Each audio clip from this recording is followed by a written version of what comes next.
Bendiciones y bienvenidos a todos. Damos gracias a Dios por este tiempo especial que Él ha preparado para todos nosotros.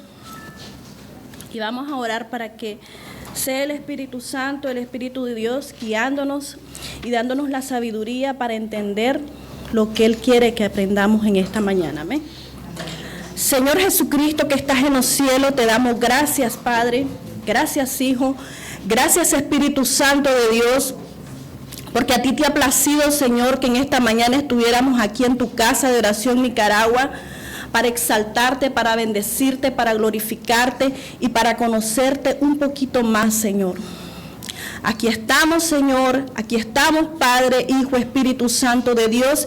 Sé tú dirigiéndonos, sé tú tomando el control de todas las cosas, Señor. Sé tú limpiando los aires, sé tú limpiando la atmósfera, Señor. Quitando toda distracción de nuestras mentes, de nuestros corazones, toda preocupación, Señor, para que en esta mañana podamos llenarnos más de tu palabra, de tu verdad, de tu presencia, Padre. Te lo pedimos en el poderoso nombre de Cristo Jesús, que es sobre todo nombre, Señor. Amén.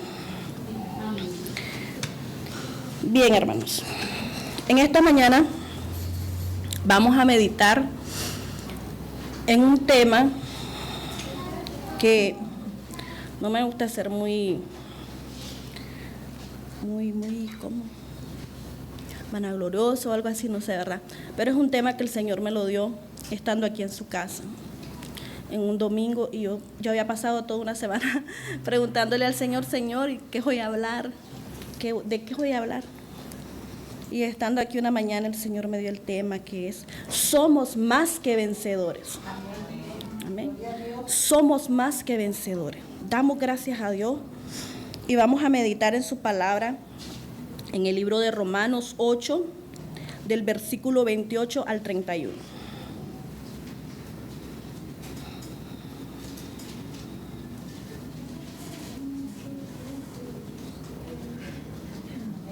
Si lo tenemos, lo leemos, honrando al Padre, al Hijo y al Espíritu Santo.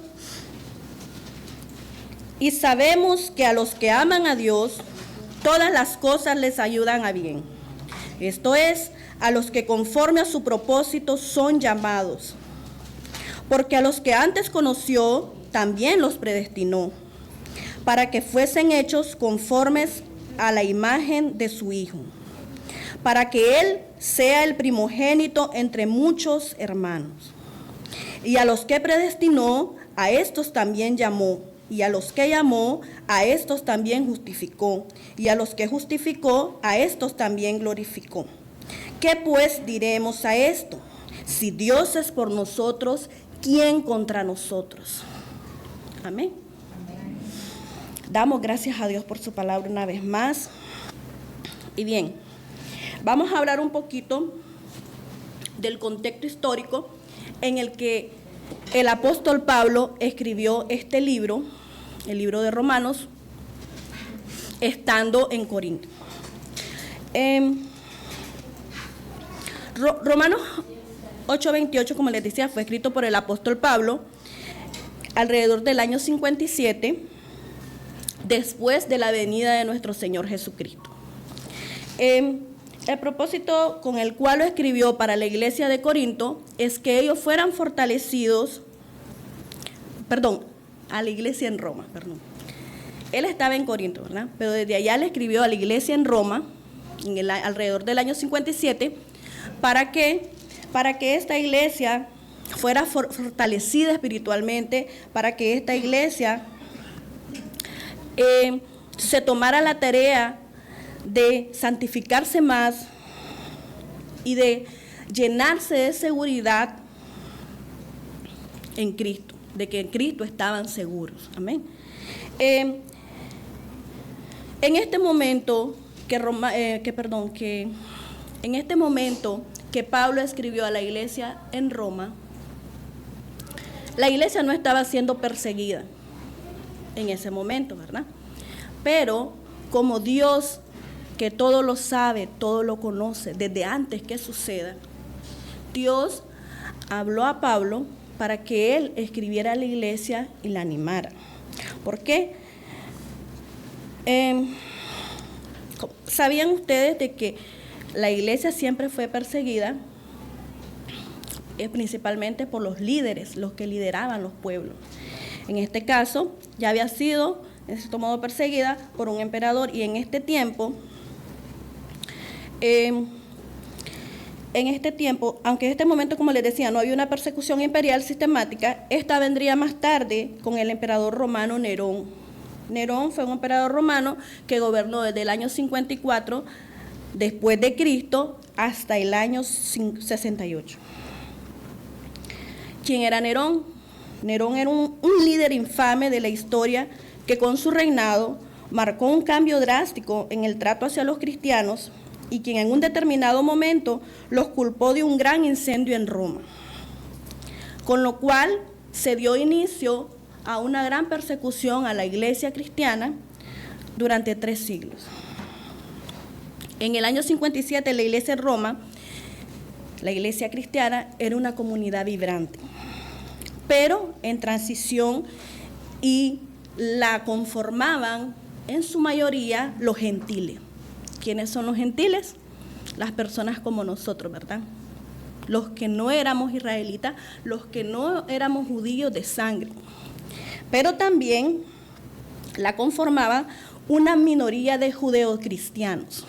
¿Quiénes eran los judeos cristianos? Los judeos cristianos eran una comunidad judía que habitaba en Roma, pero que ya habían aceptado a Jesucristo como su Señor y su Salvador, que ya lo habían reconocido como el Mesías. Esos eran los judeos cristianos y fueron los que estaban juntos con la iglesia, con los hermanos, con los gentiles, ¿verdad? Entonces ellos eran los que conformaban la iglesia cristiana en Roma en el año 57. Y antes también, ¿verdad?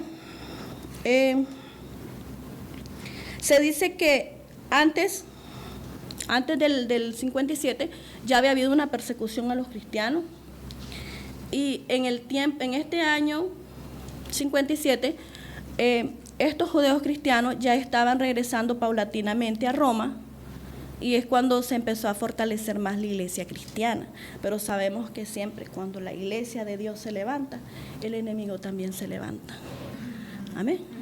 Cuando nosotros nos levantamos, cuando en nuestra casa se levanta un guerrero, una guerrera a pelear por su familia, el enemigo también se levanta. Y es por eso que Dios siempre viene y nos prepara desde antes, y empieza a pulirnos y empieza a trabajar en nosotros. ¿Okay? Los judeos cristianos y la iglesia, que era compuesta por los gentiles como nosotros, fueron de las primeras personas que conformaban la iglesia en el siglo I. Estamos hablando después de la venida de nuestro Señor Jesucristo. Como les decía anteriormente, aquí Pablo escribe a los romanos con el fin de unificar a la iglesia en la relación en la fe y ley, porque sabemos que en aquella época las personas se dejaban llevar más por la ley, por lo que estaba escrito en la ley, y estaban más preocupados por cumplir la ley que por vivir bajo la gracia. Ya aquí a Jesucristo ya había venido, ya la iglesia debía vivir sobre la gracia. Amén. Entonces, de que hubiera una defensa de igualdad entre gentiles y judíos ante la gracia, que tanto judíos como gentiles éramos uno mismo ante los ojos de Dios. Amén. Como les decía, pues Roma no es una nación judía, pero sí dentro de Roma habitaban judíos. ¿Quiénes son los judíos? A ver, hermana Fanny, dígamele a los hermanos quiénes eran los judíos, porque hay varios niños. Eran los que habitaban en la región de Judea, en el área que nació Jesús. ¿Ya? Probablemente fueron parte de las personas que vieron y conocieron a Jesús, parte de las personas que caminaron con él. Correcto. Ajá, también eran parte de las personas que lo perseguían, ¿verdad? Y parte de las personas para las que Dios había traído esa promesa. Se dice que la comunidad judía romana data al menos del año 161 a.C. Es decir, que esta comunidad ya habitaba en Roma desde antes que Jesucristo viniera, ¿verdad? Y también se dice que tras la traducción del segundo templo de Jerusalén en el año 70 después de Cristo, muchos judíos fueron llevados a Roma como prisioneros. Y es ahí donde hay una mayor población de judíos dentro de Roma, ¿verdad? Actualmente, 15.000 judíos viven en Roma integrados a la sociedad italiana, pero con ideas distintas. Nosotros sabemos que ellos son bien radicales con sus costumbres, con sus tradiciones, y aún que ellos ya están bajo la gracia, siguen manteniendo una disciplina para orar, para adorar a Dios, extrema, ¿verdad? Más que la de nosotros. Bien, pero ya entrando al tema, el tema en el que hoy vamos a tratar. Les decía que en el contexto histórico, Pablo escribió este libro para los cristianos, para los judíos cristianos que estaban en Roma. Pero en la actualidad, para nosotros, ¿qué significa ser más que vencedor? El tema, como les decía, es somos más que vencedores. ¿Cuál es la característica o alguna vez ustedes se han sentido vencedores?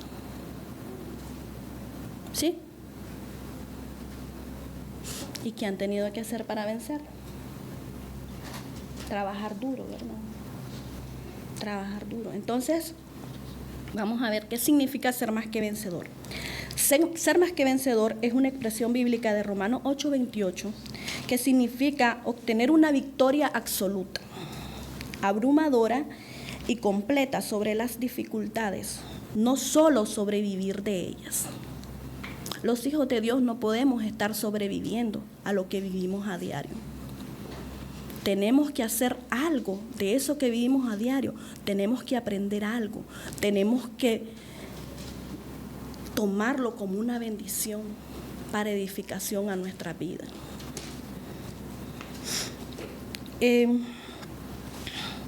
Esto está basado en el amor de Dios, lo cual implica triunfar sobre el pecado, el temor y la muerte por medio de Cristo, convirtiendo los obstáculos en bendiciones, como ya les decía. Yo no puedo estar solo sobreviviendo a una enfermedad. Ni modo, ya, si Dios me la mandó, tengo que soportarla. No, tengo que preguntarle a Dios que me diga por qué estoy viviendo eso. Que no me ayude a quejarme, sino a decirle, Señor, yo te amo. Ayúdame a entender tu propósito. Ayúdame que eso sea de bendición para mí y qué sé yo, si con una enfermedad a mí Dios va a tocar el corazón de alguno de los míos. O voy a servir de testimonio más adelante para alguien que no cree en Dios. No sabemos, ¿verdad? Entonces, les voy a mencionar algunas ocasiones en las que nosotros somos más que vencedores. 1, ante la adversidad diaria. A pesar de las deudas, los problemas familiares, los que somos más que vencedores mantenemos la fe y la esperanza en que vamos a salir de eso, en que no todo es para siempre. Amén. Siendo más que vencedores a través de aquel que me amó. Así lo dice su palabra en Romanos 8:37. Dice, antes en todas estas cosas somos más que vencedores por medio de aquel que nos amó. Por eso es que somos más que vencedores, porque Dios nos amó a nosotros primero. Amén. Entonces, si yo sé y tengo la certeza de que Dios me ama, yo tengo que tener esa certeza de que aún en medio del problema, yo soy más que vencedor. Yo voy a vencer eso, que eso no es para siempre. Amén. Otra circunstancia, otra ocasión en momentos de enfermedad, como les decía anteriormente. Aunque el diagnóstico parece fatal en Cristo, soy más que vencedor, porque mi vida está en sus manos y la muerte no tiene la última palabra. Amén. La muerte no tiene la última palabra, perdón, la enfermedad no tiene la última palabra ni la muerte sobre los hijos de Dios. Tenemos que tener esa certeza. Según lo afirma Isaías 53:5, que dice así: mas él herido fue por nuestras rebeliones, molido por nuestros pecados. El castigo de nuestra paz fue sobre él, y por su llaga fuimos nosotros curados.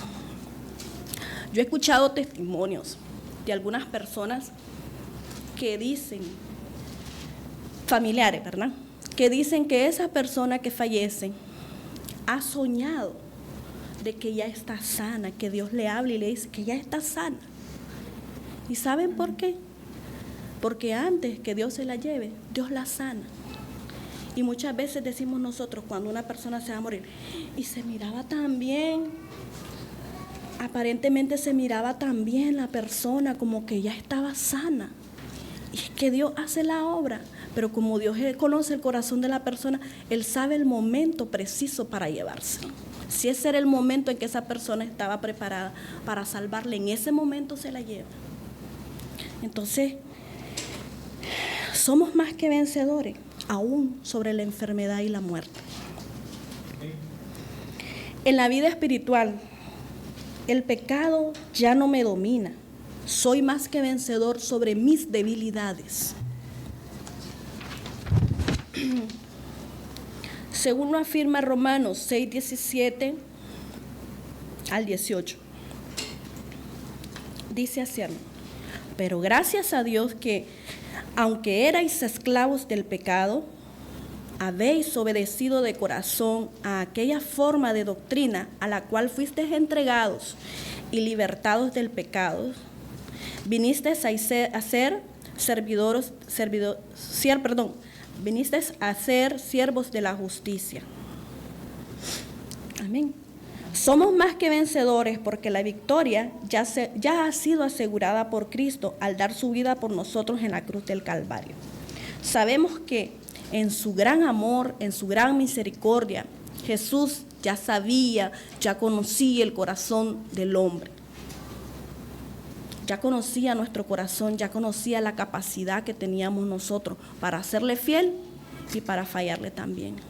Entonces, Él fue a morir en esa cruz para, una vez estando en esa cruz, Él abolir las maldiciones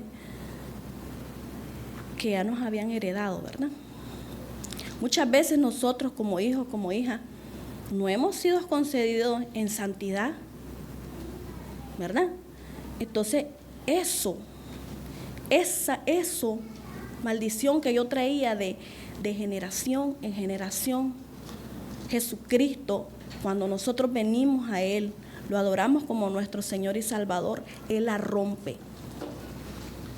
Él en la cruz del Calvario rompió esas maldiciones generacionales, rompió todas las ataduras al pecado. Así es que si nosotros decimos que amamos a Dios, estamos en Cristo, no podemos permanecer en Él. No les voy a decir que vivimos eternamente en santidad, porque en algún momento a diario le fallamos a Dios. Pero cuando esté el Espíritu Santo en nosotros, ese Espíritu Santo nos redarguye continuamente y nos hace arrepentirnos aún de lo malo que pensamos. Amén. Amén. Bien, como les decía anteriormente, ya sabemos el contexto para quién nos escribió Pablo en aquel momento, pero ahora el contexto para el quién lo aplicamos en este tiempo. ¿Para quién es? ¿Quiénes son los remitentes? Las personas que aman a Dios. Ahora yo le hago una pregunta. ¿Amamos a Dios? Amén. Amén. ¿Amamos a Dios? A ver si tú. Bien. Les voy a decir algunas características que debemos poseer las personas que amamos a Dios. Las personas que aman a Dios se caracterizan por la obediencia a sus mandamientos. Amén. Cuando nosotros amamos a Dios, no nos cuesta, no nos pesa cumplir sus mandamientos. Según Juan 14:15, ¿qué dice? Si me amáis, guardad mis mandamientos. Decimos que lo amamos. Estamos guardando sus mandamientos, Casa de Oración Nicaragua. Estamos guardando. Y si no lo estamos guardando, empecemos a pedirle a Dios que nos ayude. Que nos ayude, porque a veces tenemos una carga grande, ¿verdad? En los diferentes ámbitos donde nos movemos. Y sabemos que hay 2 mandamientos importantes. Uno es amar a Dios sobre todas las cosas y el otro a nuestro prójimo como a nosotros mismos. Fíjense que no siempre vamos a estarle diciendo a nuestro prójimo, te amo, Enrique, te amo, Javier, te amo, Gina, te amo, hermana Fanny. No es necesario que yo le esté diciendo a mi prójimo, te amo. Con nuestro trato, con nuestra manera de ser con ellos, con eso les demostramos el amor de Dios a las personas. Y no les voy a decir solo a las personas que nos tratan bien, aún a las que nos tratan mal.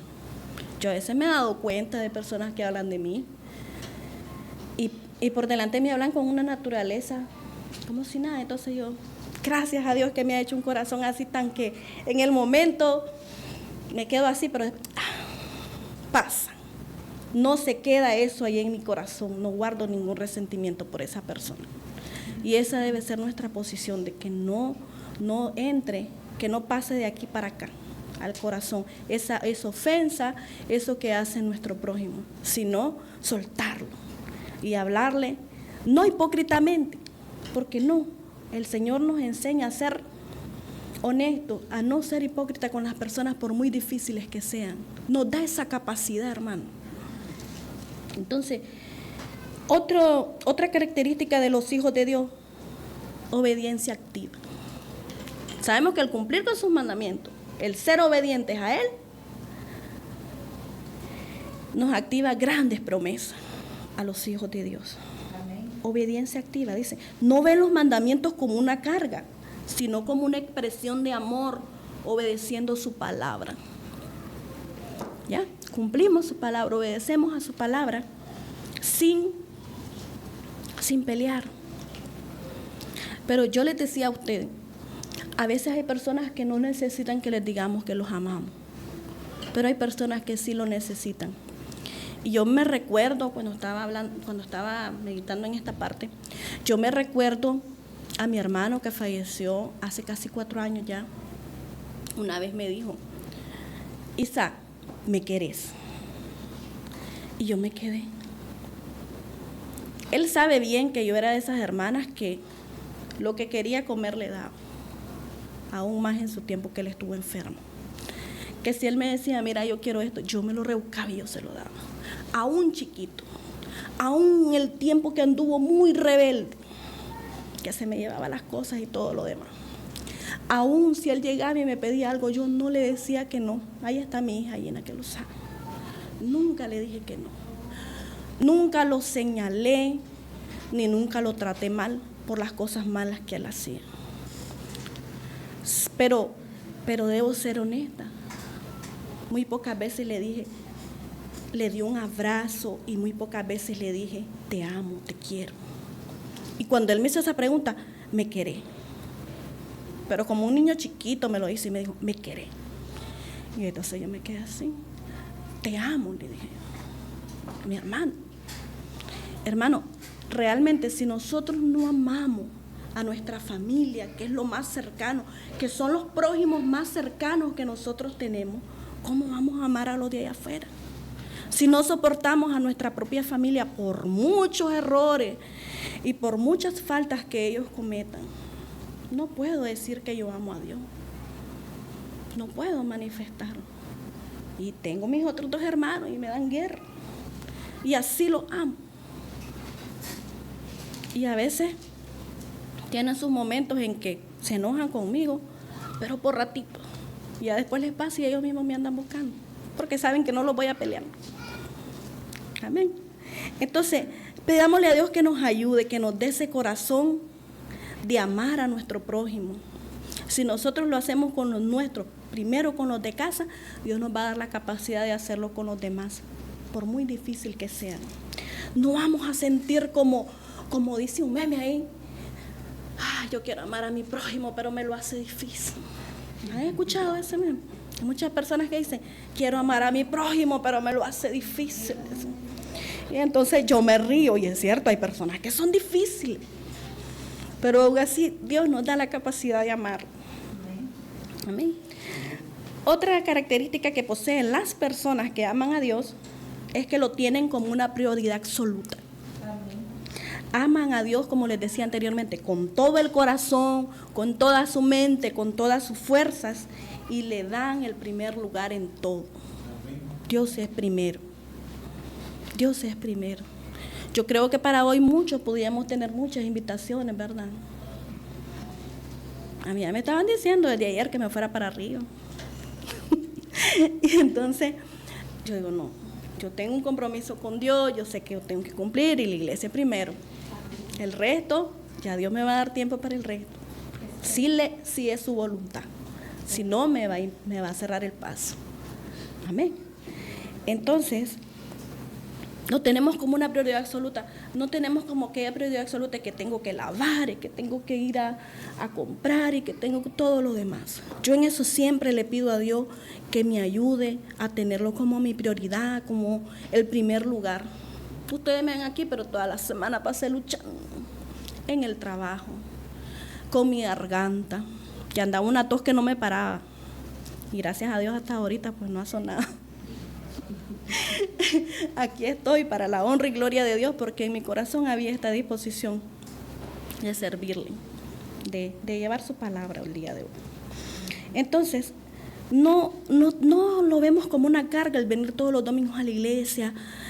Y yo siempre he dicho, debemos de venir con disposición de recibir, de llenarnos, de que no sea como un domingo más, como un día más para que por religiosidad estemos aquí. No, que no lo veamos como el trabajo, como algo secular, como algo que tengo que ir porque tengo que cumplir, ¿verdad? Sino que lo miremos como un privilegio, como un gozo, como una bendición. Amén.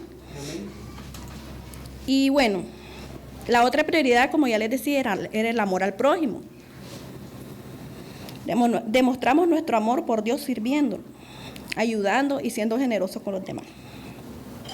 El servir a Dios es una muestra de nosotros de amor a Él y a nuestro prójimo. Cuando nosotros servimos a nuestro prójimo, le estamos sirviendo a Dios. Entonces, aunque Él en persona no esté aquí, nosotros estamos sirviéndole a Dios y no lo vamos a ver como una carga, lo vamos a ver como una bendición. Amén. Una vez yo recuerdo cuando estábamos en la otra iglesia y estaba de servidor, y yo me le acerqué a un señor y le dije, ¿va a aceptar a Cristo? Quítese. Me apartó y me dijo, quítese. Y entonces yo en el momento me sentí feo, pero después dije, ay Señor, perdóname, pero no lo vuelvo a decir a nadie que se va a aceptar a Cristo. Y después en el momento yo reflexioné, no, es parte del servicio, parte de la bendición que nos llevamos, porque sabemos que cuando servimos a Dios siempre van a haber personas que le decimos, siéntese aquí, y te van a decir, no, es que me gusta más allá. Siempre vamos a encontrar personas que les decimos, no usen el teléfono, y lo están usando mientras está la prédica. Siempre van a haber personas que no se levante de su lugar, y se levanta. Y todo eso, hermano, es algo que Dios en nosotros lo va moldeando, porque a veces cuando el servidor no tiene mucha paciencia, se desespera, y de repente podemos hacer algunos gestos que tal vez no lo vio el hermano desobediente y lo vio un hermano que está, y ese hermano va a decir, está de servidor y está de amargada, de mal encarada, ¿verdad? Entonces, aún todo eso lo vamos madurando y lo vamos tomando como bendición, como parte de preparación a nuestra vida. Otra característica, conocimiento de Dios. Cuando las personas amamos a Dios, buscamos conocerlo a través de la lectura de su palabra, de la adoración y la oración continua. Nos mantenemos, hermanos, puliéndonos en su palabra, en oración y en la búsqueda de su presencia, adorándolo. Yo por lo general en las mañanas, antes de irme a mi trabajo, oro mi momentito y pongo mis alabanzas y estoy bañándome, estoy alistando y escucha. Y a veces me voy en la caponera, me voy en la ruta y ahí voy. A veces repitiendo, a veces en mi mente la alabanza, la adoración que escuché, ahí voy repitiéndola y se me queda. ¿Ya? Entonces, adoramos constantemente. Cuando nuestra mente está siendo ministrada por la presencia del Espíritu Santo, donde quiera que vayamos, vamos a llevar paz, vamos a llevar gozo. Amén. Integridad y santidad es otra característica. Dice que cuando amamos a Dios somos honestos y buscamos vivir una vida apartada del mal con integridad moral y espiritual. Es como les decía, nos apartamos para Dios, nos esforzamos por hacer lo bueno, por no fallarle, por no contristar su Santo Espíritu con nuestra desobediencia o con nuestra manera de vivir. Perseveramos en Él. Y constantemente, como les decía, nos llenamos espiritualmente para que no caigamos en tentación. Perseverancia es otra característica importante de las personas que aman a Dios. Soportamos las pruebas y mantenemos fidelidad en situaciones difíciles. Si yo amo a Dios, yo no voy a dejar que el enemigo me hable mientras yo estoy pasando una situación difícil y que el enemigo me diga, ¿y dónde está tu Dios? ¿Ya? Cuando estoy en la situación difícil, cuando estoy ahí llorando y de rodillas, yo no voy a dejar que el enemigo me hable. Yo recuerdo que cuando yo pasé el proceso de muerte de mi mamá y mi hermano con 3 meses de diferencia, hubieron unas personas que me dijeron, ¿pero qué pasa? ¿Y cómo es posible? Si todos ustedes son cristianos, tu mamá va a la iglesia, vos vas a la iglesia, ¿y cómo es posible? Como quien dice, están, pero ¿qué pasa ahí? ¿Dónde está su Dios? No me lo dijeron directamente, pero en otras palabras, hubieron varias personas que me dijeron así. Yo siempre he dicho, Dios sabe lo que hace. Dios sabe lo que hace y por qué lo hace, aunque yo en el momentito no lo entendí. Pero Dios siempre sabe cómo trabaja y cómo hace las cosas.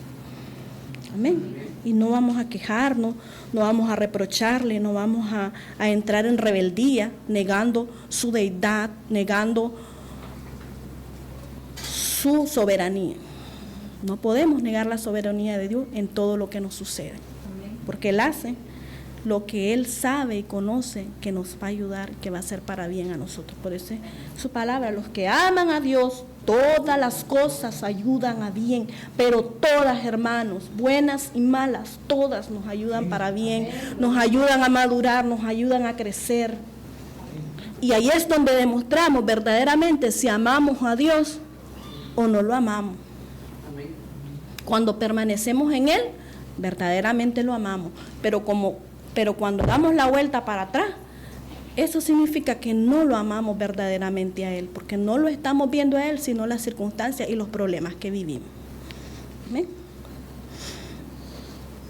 Vamos a meditar un poquito también cómo debe ser el comportamiento de los cristianos ante situaciones difíciles. Los cristianos, ante situaciones difíciles, mantenemos una postura de fe inquebrantable. El problema, la enfermedad, la crisis económica, la separación, cualquier situación que nosotros vivamos no nos puede alejar de Dios. Nosotros nos aferramos más a su palabra y empezamos a leer la palabra de Dios. No empiezo a ver ni a escuchar cosas de TikTok o de Facebook que no edifican. Nos aferramos. Y cuando yo pasaba mis procesos, yo empezaba ahí con Google a buscar palabras de ánimo en tal situación. Conforme la Biblia, ¿verdad? Con textos bíblicos, basados en textos bíblicos, porque cuando Dios nos ama con su palabra, porque no es un Dios de emociones, ¿ya? Entonces Él nos habla con su palabra y Él nos da la sabiduría para interpretar lo que Él quiere a través de su palabra que nosotros sepamos. Como les decía, las personas que aman, los cristianos ante situaciones difíciles, mantenemos una postura de fe inquebrantable, oración constante y esperanza activa. En lugar de alejarnos, nos aferramos más a su palabra, confiamos en su propósito soberano y con fortaleza en el Espíritu Santo. Creemos que utiliza las pruebas para formar nuestro carácter. Ya veníamos hablando de eso, que toda prueba a los que aman a Dios, a los cristianos, nos ayuda a formarnos. Nos aferramos a la oración y a la palabra de Dios. Ponemos nuestra confianza en la soberanía de Dios. Hay veces que decimos, Señor, hace tu voluntad. Y es algo que tiene un gran peso, hermano, cuando le decimos, haz tu voluntad. Sí, y después no nos quejemos cuando nosotros le decimos al Señor que haga su voluntad en nosotros, en nuestra familia, porque la voluntad de Él es perfecta. Amén. Entonces, otra actitud de nosotros es buscar apoyo en la iglesia para orar juntos. Yo creo que aquí nadie tiene pena de acercarse a la hermana Julia, al hermano Wal, a la hermana Fanny, a la hermana Jessica o conmigo, para exponer alguna situación por la que quieren que oremos, ¿verdad? O a veces por un chat, porque a veces como que nos abrimos más escribiendo que viéndole la cara a la persona, pero aunque sea por un chat, tengamos esa confianza de pedir a nuestros pastores oración por alguna necesidad que nosotros estemos atravesando, porque no es lo mismo orar juntos, no es lo mismo orar solo que orar juntos. Porque podemos ser unas 10, 12 intercesoras, pero de ellas, más que alguna justa hay, que Dios va a escuchar esa oración. 1, 2, 3, quizás todas, ¿verdad? Y la oración y la respuesta es efectiva, gloria a Dios. Pero es más fácil orar juntos que orar solo cuando tenemos una situación difícil, cuando estamos atravesando algún problema. Mantenemos la esperanza de la corona de la vida eterna y la realidad del reino de Dios. Aún por muy difícil, muy postrado que estemos en el suelo, llorando, muy frustrados podemos estar, los hijos de Dios sabemos que al final de toda prueba, al final de toda tormenta, al final de toda adversidad, hay una corona de justicia que nos espera, que es la salvación, la vida eterna. Y decimos, todo esto vale la pena, valió la pena perseverar, valió la pena mantenerse firme, valió la pena serle fiel a Dios para que yo vea sus promesas cumplidas en mi vida, en mi casa, en mi familia. Amén. Vale la pena, hermano, sufrir. Somos más que vencedores si peleamos la buena batalla de la fe. Pero si no la peleamos, no vamos a ser más que vencedores. Y es por eso que les decía, esto Pablo lo escribió para la iglesia que estaba ahí en Roma, pero en la actualidad Dios lo habla a nosotros. ¿A quiénes? A los que amamos a Dios. No lo escribió para toda la humanidad, porque no toda la humanidad tiene la capacidad de amar a Dios. Y cuando amamos a Dios, si nosotros amamos a Dios, ya somos más que vencedores. Amén. Y cuando amamos a Dios, tenemos esa certeza de que Dios nos llamó a cada uno de nosotros con un propósito. Así como si seguimos meditando en lo que dice el texto ahí de Romanos 8, del 28 al 31, sabemos que Él nos llamó y nos llama con un propósito, el cual significa que nuestra vida no es su fruto del azar. Nuestra vida no es un pollo más, un gallito más, no. Es un ser más hecho a la imagen y la semejanza de Dios. Y si estamos aquí, es porque Dios tiene un plan, un propósito con cada uno de nosotros. que en el nombre de Jesús nos vamos a multiplicar. Y quizás nuestros ojos no lo vean, pero nuestras generaciones, nuestras descendencias, siempre va a haber un justo que se levante y que siga ese legado que nosotros estamos hoy llevando a nuestra familia, a nuestros hogares. Amén. Pero sepamos de que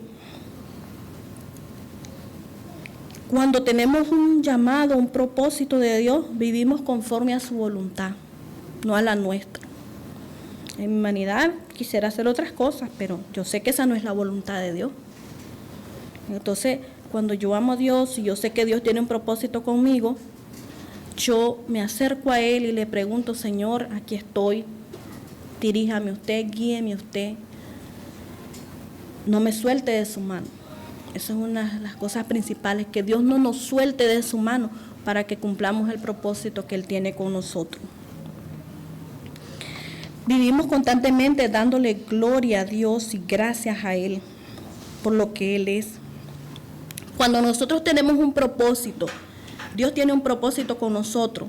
Dios nos capacita con dones especiales para llevar su fruto, lo que significa de resultado positivo para el reino de Dios.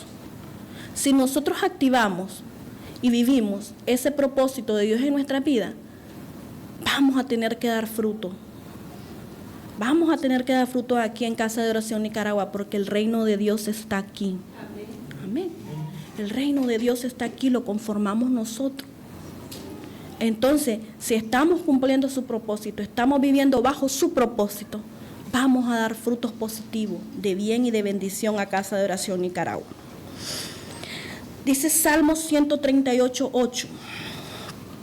Jehová cumplirá su propósito en mí. Tu misericordia, oh Jehová, es para siempre. Sabemos de que la misericordia de Dios son nuevas y se renuevan cada día, cada mañana, cada segundo, hermano. Nuevas son sus misericordias cada día. Si nosotros nos disponemos a que Jehová obre y trabaje en nosotros, Él cumple su propósito en nuestros corazones y en nuestras vidas. Dice más abajo el Salmo 138:8, no desampares la obra de tus manos. Es como yo les decía, Señor, no me sueltes de tu mano. Si yo quiero que Dios cumpla su propósito en mí, yo voy a estar constantemente diciéndole: Señor, no me sueltes de tu mano. Señor, ayúdame a cumplir ese propósito que tú tienes conmigo aquí en la tierra, en Casa de Oración Nicaragua, donde yo trabaje, en mi familia. A todos sus hijos Dios los crea con un propósito y los capacita. Hay cosas que Dios nos da que si nosotros no trabajamos en ellas, Dios no la puede cumplir. Tiene que haber disposición, tiene que haber amor a Dios y disposición en nosotros para que Él nos use y cumpla ese propósito en nosotros. Esto nos asegura que Dios completará su plan de vida del creyente y su amor eterno. Aquí el salmista pide a Dios que no abandone lo que Él mismo creó. Todos nosotros fuimos creados y hechos a imagen y semejanza de Dios. Amén. Como les decía, no creó un pollito más, no creó un patito más. Fue un ser especial, hecho a su imagen y semejanza. Lo más bello que Dios creó, ¿verdad? Todos somos hechos, como les decía, a su imagen y semejanza para establecer una relación personal con Él y ser sus representantes en la tierra. Nosotros fuimos hechos por un acto de amor divino para ser portadores de su identidad en la creación. Amén. Eso somos nosotros. Quizás, como decía ahí, creo que la hermana Julia, no sé quién, que tiene esta palabra que dice, quizás el único testimonio, la única Biblia que lea el inconverso es tu testimonio. Amén. Es quién sos vos ante los ojos de Dios. Y que identifiquen no por la ropa, no por la vestidura, que no digan, esa es cristiana porque anda una gran falda, sino por mi manera de ser, por mis actitudes, por el amor que yo demuestro al prójimo y a las personas donde yo estoy, por el fruto que yo doy. Amén. Entonces, bien, ¿qué significa que a los que Dios predestinó también los justificó? Ahí continuamos haciendo la reflexión con el texto, ¿verdad? significa que Dios determinó de antemano a un grupo de personas para salvación y por su gracia soberana. Las declara justas y los libró de pecado. Dios no solo nos ofrece la salvación, sino que la garantiza completamente, hermano. La predestinación es el propósito eterno de Dios, mientras la justificación es el acto jurídico por el cual Dios perdona los pecados y atribuye su justicia al creyente. Si nosotros estamos seguros que yo no soy un objeto más ante los ojos de Dios, estoy segura de que soy alguien especial, alguien creado con amor. Yo estoy segura de que Dios ya me dio, al darme a su Hijo para morir en la cruz, ya me dio la salvación, ya me dio la vida eterna. Pero en mí está el seguir, permanecer en Él, para que todo eso que Él tiene para mí sea efectiva, sea viva. Amén. En mí está el permanecer en Dios, el leer su palabra, el meditar en Él, el continuar ahí. En Romanos 8, 31 al 39, se utiliza el concepto para asegurar que Dios está de nuestro lado y nadie puede condenarnos ni separarnos de su amor.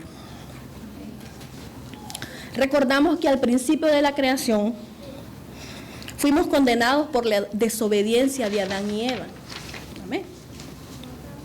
Pero también fuimos justificados en la salvación gratuitamente por la gracia de Dios, no por obras, sino a través de la fe en la obra redentora de Dios.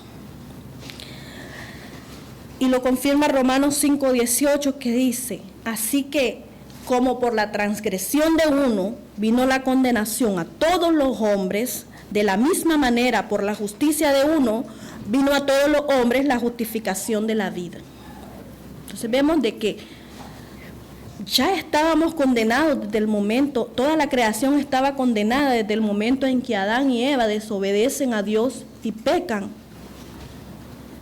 Y Dios, en su gran e infinito amor, nos mandó a su Hijo Jesucristo a morir en la cruz para redimirnos de ese pecado, para justificarnos y limpiarnos y vencer toda maldición generacional.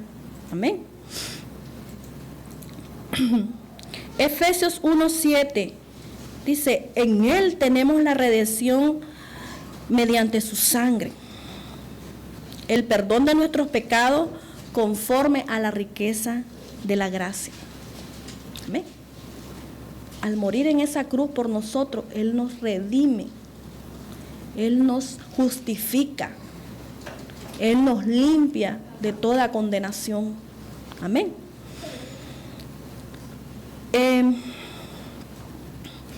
Y para ir cerrando, ¿verdad? Ya casi el último versículo que dice, ¿qué significa que Dios está, que si Dios está por nosotros, ¿quién contra nosotros? Amén. Significa, hermano, que nadie puede destruir.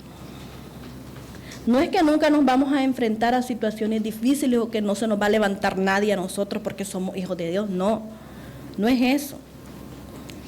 Nos vamos a enfrentar a la oposición, pero sabemos que los que están condenados al fracaso son ellos, no nosotros.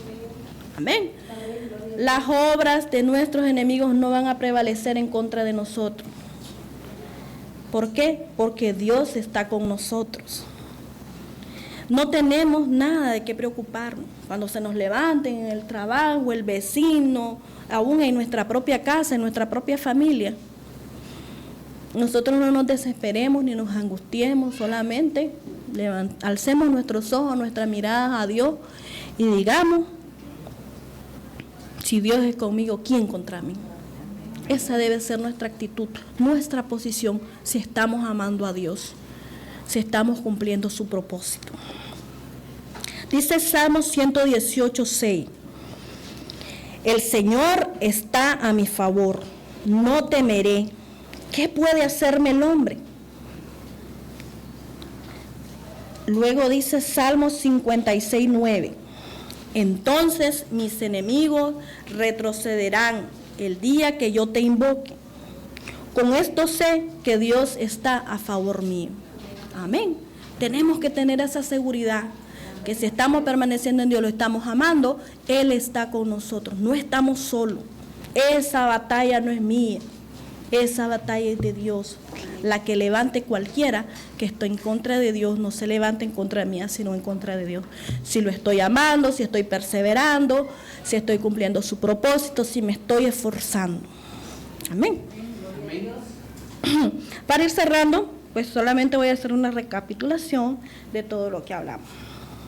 Les decía, ¿qué hemos aprendido al final de todo esto? Hemos aprendido que ser más que vencedores no significa que no enfrentaremos dificultades, sino que en medio de ellas ya tenemos la victoria asegurada en Cristo. Como nos enseña Romanos 8:28, del 28 al 31, que nos dice que Dios tiene el control de todas las cosas y obra a favor de aquellos que le aman y han sido llamados con un propósito. Amén. A lo largo de la vida enfrentamos pruebas, enfermedades, luchas espirituales y momentos de incertidumbre. A diario, ¿verdad? Pero ninguna de estas cosas puede separarnos del amor de Dios, ni detener el plan que Él tiene para con nosotros. Si nosotros no se lo permitimos, no puede detener el enemigo el plan que Dios tiene con nosotros. Él nos ha escogido, Dios nos escogió a nosotros, nos ha justificado y nos ha dado una identidad como hijos suyos. Nosotros no somos cualquier cosa. Y si Él nos ha dado una identidad como hijos, nosotros tenemos una victoria segura en Él.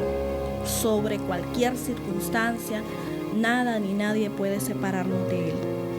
Ser más que vencedores implica vivir en obediencia. Ya lo hablábamos, ¿verdad? Que tenemos que ser obedientes para ser más que vencedores. Confiar plenamente en Dios, activar nuestra fe. Obediencia, fe, cumplir sus mandamientos, ¿verdad? Son datos importantes. Mantenernos firmes en la fe y recordar que no estamos solos, que cada prueba tiene un propósito: formarnos, fortalecernos y acercarnos más a Él. Por eso hoy debemos de preguntarnos, ¿realmente amamos a Dios? ¿Lo amamos a Dios? ¿Estamos esforzándonos por amar a Dios y demostrarle que lo amamos de verdad? Entonces, si estamos seguros que lo amamos, esa promesa se activa en nosotros. Porque los que aman a Dios, todas las cosas ayudan a bien. Y si Dios está con nosotros, no hay enemigo, no hay problema, no hay situación que pueda derrotarnos. Amén. Confiemos en su promesa, hermano. Vivamos conforme a su voluntad y caminemos cada día con la seguridad de que en Cristo ya somos más que vencedores. Pero sabemos que debemos pelear esa batalla cada día, porque no hay vencedor si no hay batalla. Amén.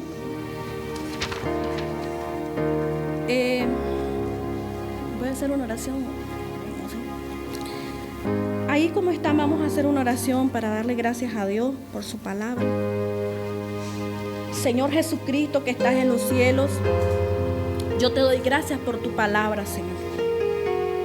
Gracias, Padre amado, Padre Santo, por amarnos a cada uno de nosotros, por amar a Casa de Oración Nicaragua, Señor, porque yo sé que esta iglesia, este pueblo, el pueblo que hoy está y el pueblo que no vino hoy, Señor, de Casa de Oración Nicaragua, el pueblo que está ahí, Señor, a través de la plataforma viendo, es un pueblo que te ama, es un pueblo que se está esforzando cada día por amarte más, Señor. Clamo a ti, Espíritu Santo de Dios, que nos ayude, Señor.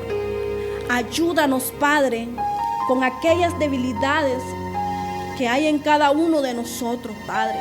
Esas debilidades que no nos están dejando amarte al 100%. Porque hoy estamos aquí, Señor. Pero quizás unos te estamos amando al 30, al 50, al 70, al 100. Espíritu Santo de Dios, Padre que estás en los cielos, límpianos. Limpia nuestras mentes de toda preocupación. Aumentanos nuestra fe y ayúdanos, Señor, a activar esa fe viva, Padre, de que tú eres nuestro Dios, Amaquirra Mansa, que tú peleas nuestras batallas, Señor, que no estamos solos, Padre, que tú vas con nosotros como poderoso gigante, apartando toda piedra de tropiezo. Espíritu Santo de Dios, aumenta nuestra fe, nuestra paz, ese gozo que sobrepasa todo entendimiento, Señor.